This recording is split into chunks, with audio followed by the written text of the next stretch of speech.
West Ham have reached rock bottom and there was hardly anyone there to watch. Tens of thousands stayed away as Morgan Gibbs-White's late winner pushed the Hammers closer to the championship. Sign up for the football newsletter. Thank you. West Ham are staring relegation in the face after defeat to Nottingham ForestCredit, Sky Sports. A late penalty from Morgan Gibbs-White means the Hammers are 7 points adrift of safetyCredit, Getty.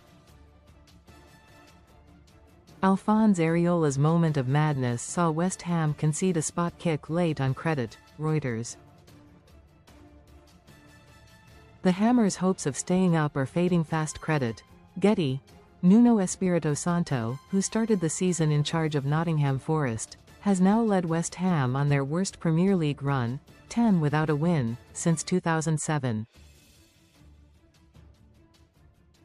That year they had Carlos Tevez to inspire a great escape.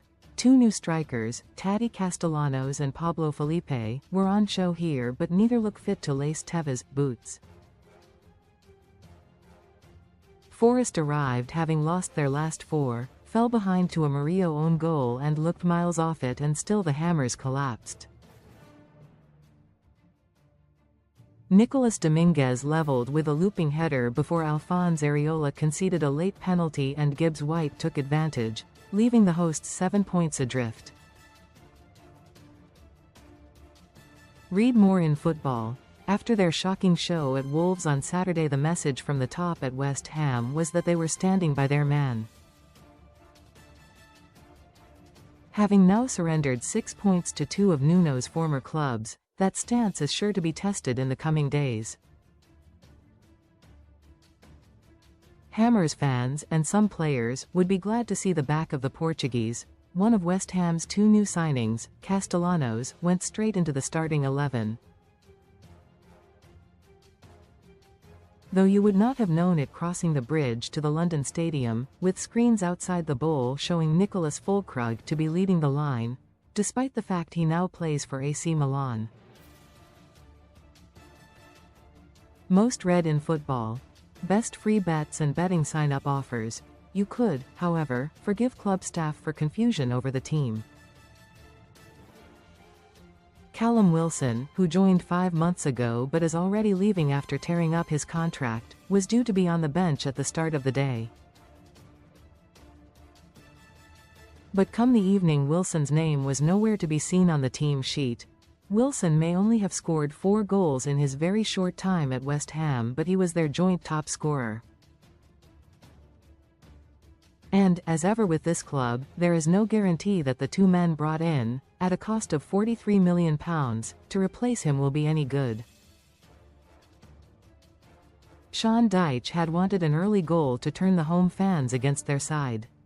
But Hammers supporters scuppered his plans by not turning up. Things started well for West Ham as they took an early lead. Credit, Getty. Murillo's own goal sent the London Stadium into raptures. Credit, Getty. While it was a bitterly cold and wet evening in East London, the scores of empty seats were alarming. There were fewer fans inside the stadium last night than for their home game against Brentford earlier this season, when a boycott was staged. It was all thanks to a Forest player that those who had turned up were celebrating early on. Crescencio Somerville sent a corner to the near post, where Tomas Sosik flicked on and watched Murillo, from 2 yards out, emphatically head into his own net. There were so few signs of life from the visitors at this stage. Nico Williams saw an early tester from range tipped over, but there was little more on offer. Crescencio Somerville then put the Hammers 2 goals up. Credit, Getty.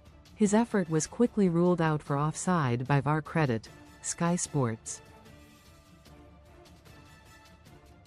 They surrendered possession with alarming ease time and again, and were fortunate West Ham lacked the quality to punish the constant mistakes.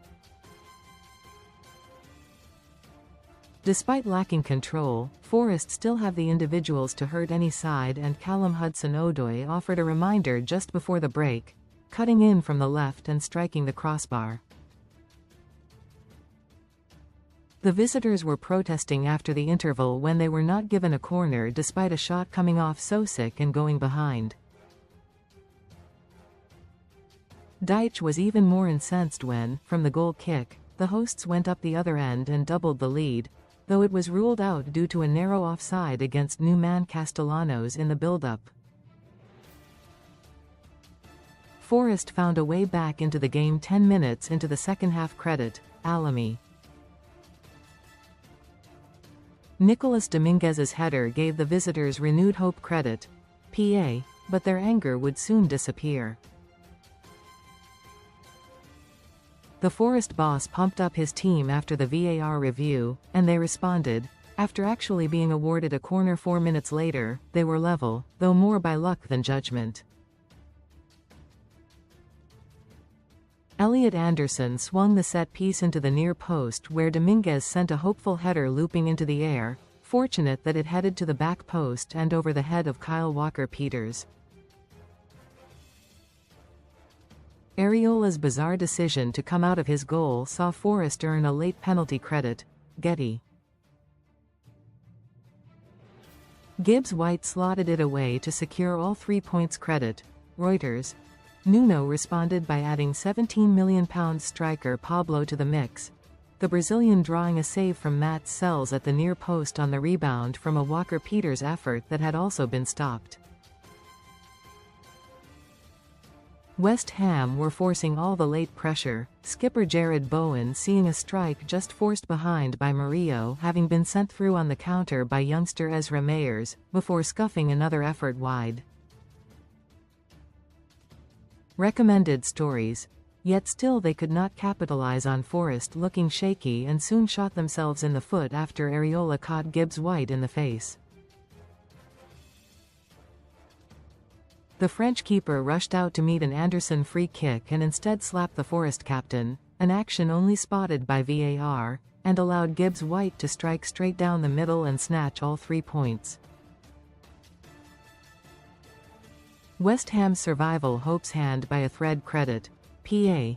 Nuno Espirito Santo has led the Hammers to their worst ever run in 20 years. Credit, Reuters.